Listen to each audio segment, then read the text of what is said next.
The population of a town is as follow year x.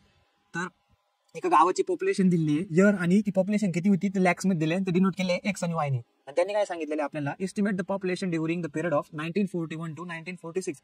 तर 1941 to 46 पर्यंतची population काढायची आपल्याला. या 5 वर्षांमधली पॉप्युलेशन काढायची. मग ती कशी काढायची, त्यासाठी एक्स आहे. एक्स म्हणजे काय 1946 आपल्याला फाइंड करायची ती, आणि x0 x1 x2 x3 x4 अशा व्हॅल्यू लिहून घेतल्या.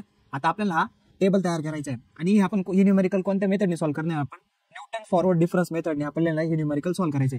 तर पहिले 2 कॉलम लिहून घेतले जे आपल्याला गिवन डेटामध्ये दिले एक्स आणि वाय, ते तसेच तसे लिहून घेतले. आता न्यूटन फॉरवर्ड डिफरन्स मेथडने सॉल्व्ह करताना काय करायचं, आता हे जे 20 आहे 24 - 20 किती येईल 4, परत 29 - 24 5, 29 36 - 29 किती येईल 7, आणि 46 - 36 10.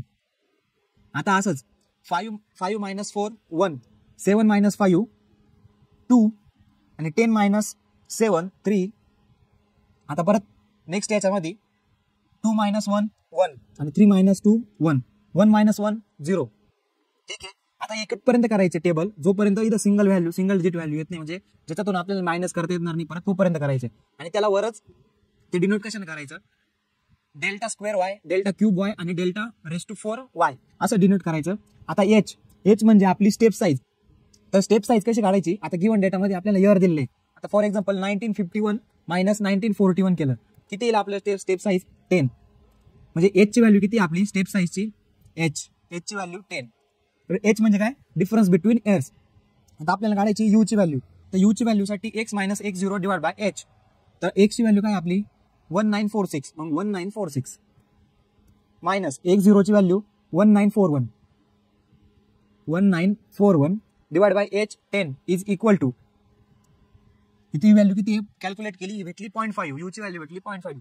आता Newton's forward difference formula apply करायचा या न्यूमेरिकल वर, आपल्याला त्याच्या व्हॅल्यू भेटतील. मग y 1946 इज इक्वल टू, आता या y0 ची व्हॅल्यू किती आपली, y0 इथे 0 आहे,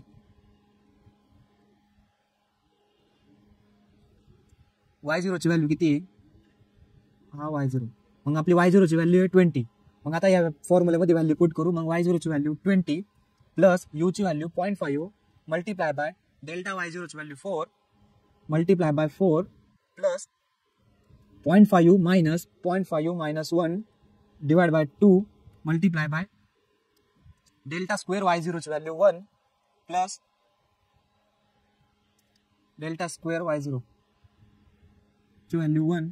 आता परत त्याच्यात 0.5 मायनस 0.5 मायनस 1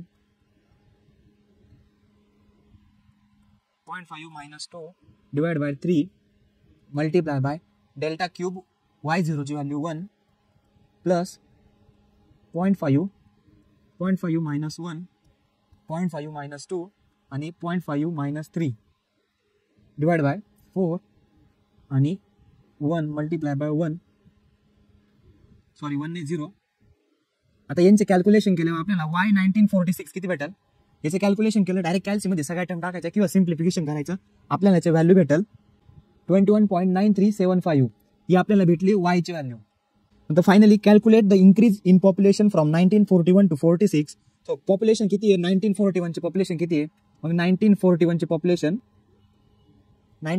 ची पॉप्युलेशन आहे 20 lakhs. 1946 ची पॉप्युलेशन किती आहे, 1946 ची पॉप्युलेशन किती आहे, मग 21.9375 lakhs. मग आता काय करायचं, 1946 मधून 1941 ची मायनस करायची. मग